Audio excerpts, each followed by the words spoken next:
Ćao, ako te zanimaju tvoja prava i želiš da se tvoje mišljenje čuje, ovaj video će ti pomoći u tome. Upoznaj se sa svojim pravima, o tome kako se one ostvaruju, kakva je situacija u Srbiji i na koji način se ti i tvoji drugari možete uključiti. Na internetu ukucaj ovu adresu. Sa leve strane se nalaze preporuke koje nam govore o tome šta treba da se promeni kako bi se prava dece poboljšala. Sa desne strane možeš da klikneš na ovo polje, ukucaš koliko imaš godina, kog si pola i tu možeš da odgovoriš na pitanja koje ti se nude. Zatim klikni na sačuvaj promene.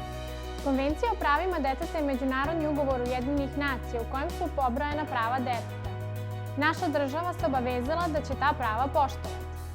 Ujedinjene nacije su međunarodne organizacije koje se bave zaštitom ljudskih prava, prava deteta i očuvanja mira u svetu.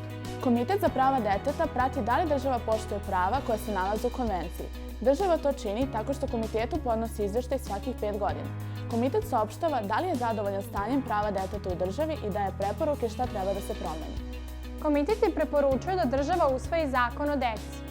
Kako bi deci neke stvari bile pristupačnije i interesantnije, država treba da izradi plan za decu koji se zove Nacionalni plan akcije za decu.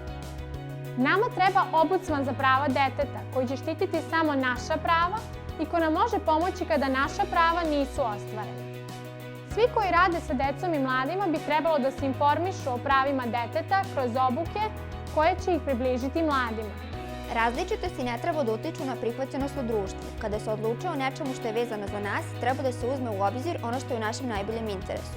Mi imamo pravo da izrazimo mišljenje o stvarima koje utiču na nas. Ni kod kuće, ni u školi. Niko nema pravo da vrši nasilje nad nama. Nasilje nije rešenje. Deca koja su žrtve ili svedoci krivičnog dela treba posebno da se zaštite, tako da ne budu više puta ispitivani o onome što im se desilo, da ne prolaze kroz traumu ponovo i da budu ispitivani u posebnoj sobi. Stručnjaci koji rade sa decom, žrtvama trgovine ljudima, treba da prođu kroz posebne obuke koje će im pomoći da što pre prevaziđu traumu. Sva deca imaju pravo na obrazovanje. Sva deca imaju prava na zdravstvenu zaštitu i da se radi na tome da se podigne svijest o važnosti da svako dete ide na redovne zdravstvene kontrole. Treba na vreme informisati decu i mlade o štetnosti droge, duvana, alkohola, kao i o zaštiti od seksualno prenosivih bolesti. Treba voditi brigu o tome kako se deca osjećaju i da li im je potrebna pomoć dečjih psihijatara ili psihologa. Nije sramota obratiti se za pomoć. Deci sa smetnjama u razvoju i njihovoj porodici treba pružiti dodatnu pomoć i ne treba ih izdvajati od ostale dece. Komitet preporučuje da država osigura da se rođenje svakog djeteta prijavi, pa i onog čiji roditelji nemaju lična dokumenta. Komitet smatra da lica mlađe od 18 godina ne bi trebalo da stupaju u brak. Država treba da se pobrine da se deca pripadnici manjina lakše uključe u društvo i da ne budu diskriminisana. Deci koja su primorana da napuste svoju zemlju, potrebno je da se osigura potpuno uključivanje u sistem obrazovanja i sistem zaštite i da im se pruži potrebna stručna pomoć i podrška. Da li misliš da su preporuke Komiteta za prava deteta korisne? Na koji način misliš da ti preporuke mogu pomoći da ostvariš svoja prava? Da li misliš da postoje problemi u primjeni preporuka?